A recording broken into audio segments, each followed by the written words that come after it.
Hello there, and what's going on, everybody? I'm bringing to you the deck analysis today of this deck right here. This is Blosbeville of Spirebarr Forge. This deck is really something special. It is pretty much unbeatable. As far as I can tell right now, it's the strongest deck I have ever seen. It hasn't lost, and against most decks, it's not even close. All of my existing decks, this one has just completely wiped the floor with them, and yeah, it's really nasty. We had our early pre-launch party event going on this weekend, and this was the deck I got from it. I also managed to get a nice little lanyard for playing today and a pin. I went ahead and got a Logos pin. So thumbs up for Logos. Logos is a fun one. They have some of the more interesting cards.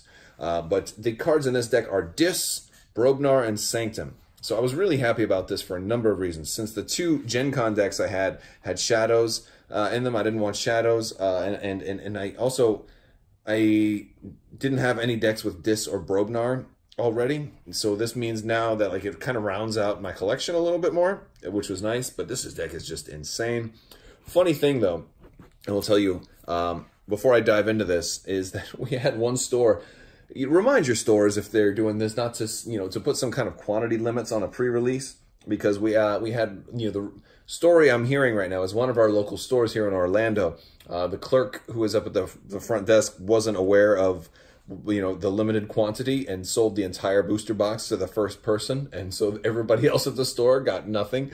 The first person just bought the box and left, and everybody else was like, hey, isn't there supposed to be a pre-release event today? I'm like, no event. They sold everything to the very first person.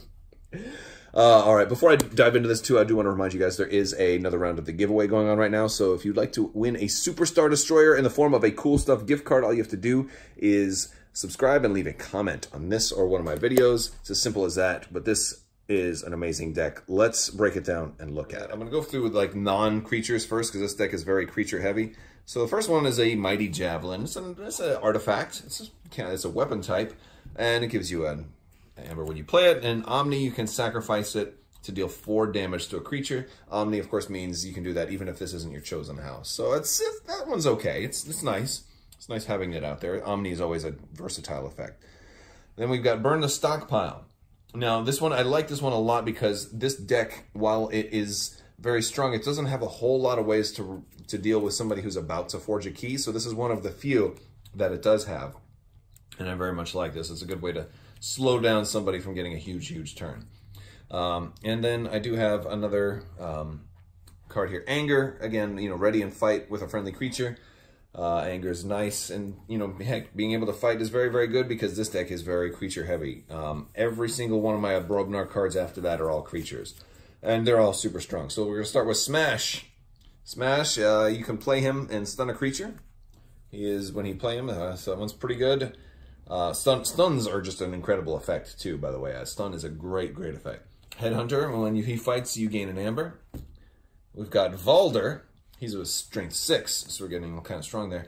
And he deals an extra 2 damage when attacking an enemy on the flank. The flank is on the outside. And of course, you have to deploy your creatures on the outside. We've got Bumpsy. Bumpsy is cool. Your opponent, when you play him, your opponent loses an Amber right away. We've got Crump. We got 2 copies of Crump.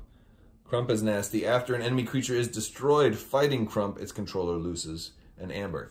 Also strength 6, really nasty. A good support right here is the Ganger Chieftain, also for strength 5. And when you play him, you may ready and fight with a neighboring creature. Always nice. We have, this one is pretty cool, King of the Crag. Each enemy Brobnar creature gets -2 power. So that's really good for your opponent if you're playing against Brobnar. Even if you're not, he's still a strength 7 character. So he's just a really good character. And then my favorite, Mugwump.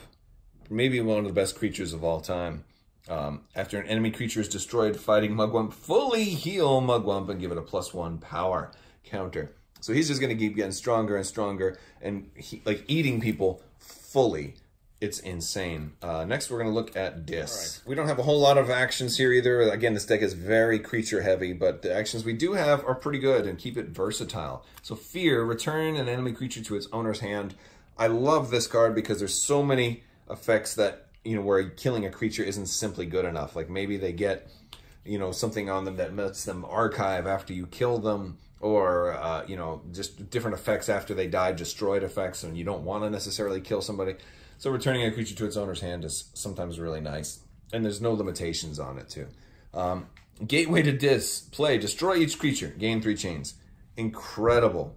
Incredibly strong card. And the funny thing is, as strong of a card as this is, you really don't even need to use it that much in this deck, because we're so creature heavy, we don't even really need to do that. But just in case, like, I love the flexibility this gives you. When I'm holding on to this card, this is a card I will hold for a while. Just in case my opponent tries to, like, wipe the board and then deploy a whole bunch of creatures, I can turn around and wipe it right back and then deploy my own creatures. I love Gateway to Dis. Pandemonium. This one is even better for this deck because it's got so much. You know, again, I only have a handful of cards that deal with you know, an opponent that has a lot of creatures, or rather a lot of amber, and they're gonna forge a key. But that's a really nasty way, and it spreads it out too, because I can easily have like 6 or more creatures out, and I can just play that and just be like boom, boom, boom. And again, all the rest of my disc stuff is creatures. The last of my, you know, amber controlling abilities here is I have 2 Churettes, and each of them, they capture 3 when they come out. The Churette is he's a little on the weaker side of strength 4, which isn't really bad compared to my other decks where everybody was 1s and 2s just about. But yeah, the Churette is pretty nice. We've got a Toxin. The Toxin is so nasty. When he reaps, you force somebody to discard. Very, very nasty. I got a couple other weaker ones. I really like this guy as a first turn play, the Dust Imp. You know, he's you know, he just comes out there, and if you kill him, you're just going to give me 2. So go ahead, I dare you. But even my favorite first turn play is the Ember Imp. Your opponent cannot play more than 2 cards each turn. That one's really, really good. I'm a big fan of that card. We got more. We got lots more. The Terror. If your opponent, this is another good first turn play. If your opponent has no amber, gain 2. That one's also nice. And there's a Schuler. If your opponent has 4 or more, steal 1. The Stealer of Souls, strength 6. Oh, this one's so nasty. After an enemy creature is destroyed fighting Stealer of Souls, purge that creature and gain an amber. And then the Tentacus. Your opponent must pay you 1 amber in order to use an artifact. This one, you know, isn't always the strongest, but against some decks, it's just incredible. And the things that it can do, like this whole deck is really very versatile. But I just can't get over just how you know, how many situations it can deal with. And this is a really good one for those artifact heavy decks.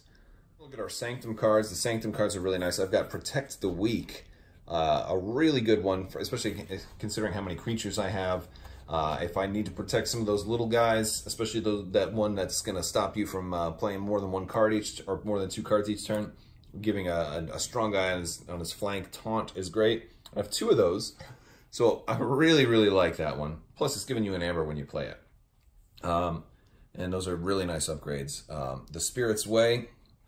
That one's another board clearer card, and it's just so strong. So strong for that card. And it's more situational, but and this may actually be the worst card in this deck, because almost all of my creatures are 3 or higher. I think I only have 2 that are not going to fit into that bubble. But again, just having that flexibility, because sometimes it, you know, hurts the other person. Maybe they wipe the board and then just, you know, just deploy a bunch of big creatures. Then I can do it. I love it.